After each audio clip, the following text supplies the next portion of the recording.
Hi friends, welcome to Pictures and Paintings.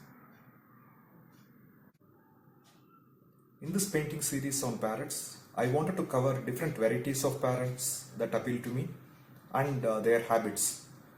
And one thing which is always amazing to watch is when the bird is in flight. For some time, I have been wanting to paint this picture. Finally, when I took a vacation, I got an opportunity to actually do that.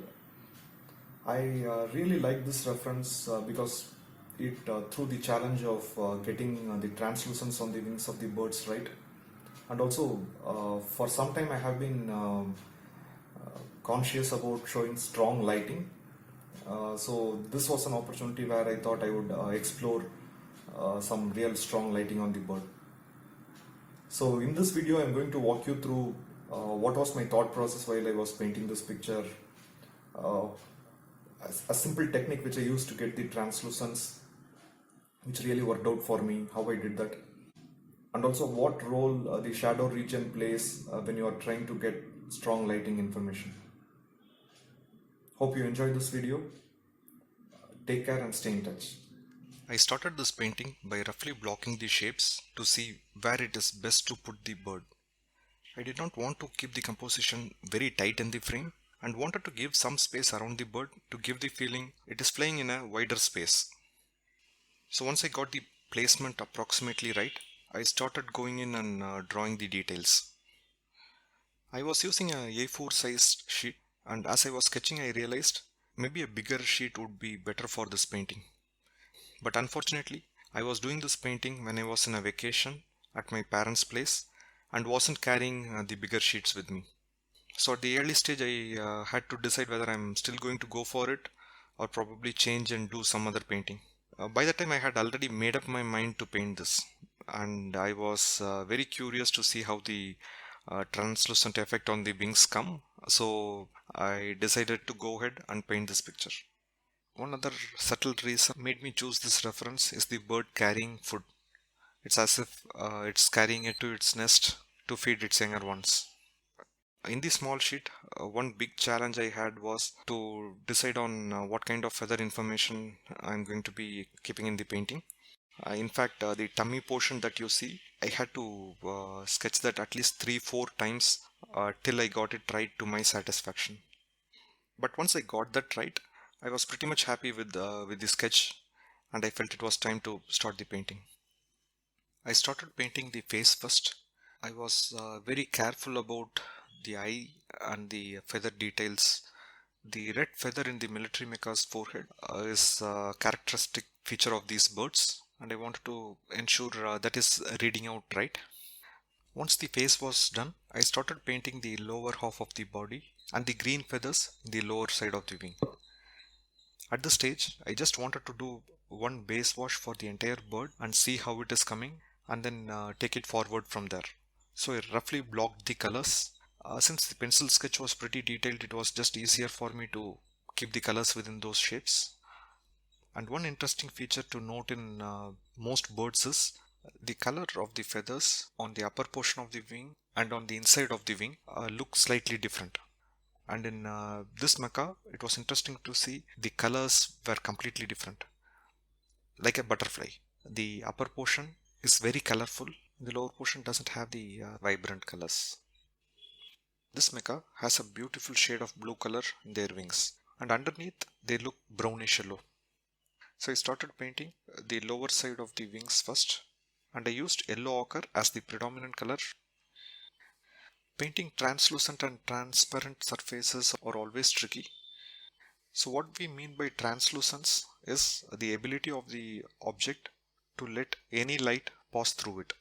In this case, we are seeing the lower half of the wings, and the sun is right on top of the bird. As the feathers are not opaque, they would still let the sunlight filter through them.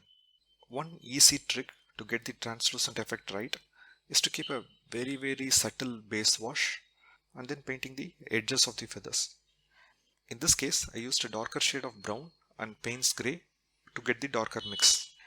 And I used the darker mix only around the edges and to show the midribs. Also, if you notice clearly, the feathers overlap with each other, and wherever they overlap, the color is a little bit more darker compared to the other portion. So these little small tricks helped me to paint a convincing translucent effect on the wings. And once the lower portion of the feathers were done, painting the other wing and the tail feathers were fairly straightforward and did not involve any challenge. While the entire painting took around 5.5 hours, which is by far the least amount of time I have spent on any painting, but still I felt I should have done this painting on a bigger sheet, as I wanted to paint a lot of details, and it became like a miniature art.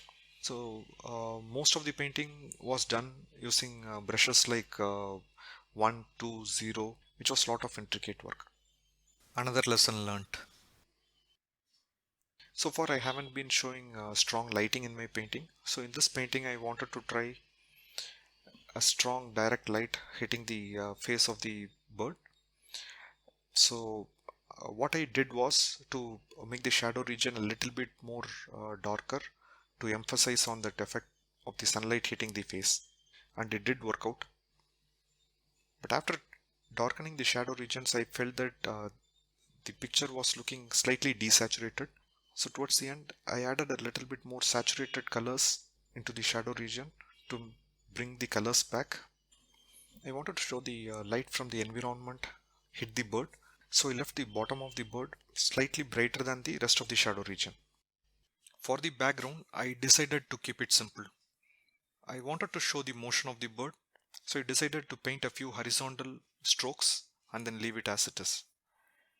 The original reference was showing the bird flying close to the ground, but then I felt making it look like it's flying mid-air would actually keep the picture simple as well as work well. So I made that modification and painted a few strokes using cobalt blue.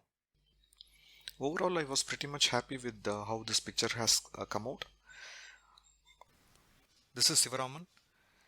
Thank you for patiently watching this video. With this, we have come to the end of this video. Me and my daughter keep posting our paintings in this particular channel. We would like to stay in touch with you and keep sharing our work. If you like what you saw, please hit the subscribe button and the bell notification so that we can stay in touch. If you like this particular painting and want to see a more detailed version of how I went about doing this, you can check detailed videos that are published in parts. Thank you for watching this. See you soon in the next one. Until then, bye bye.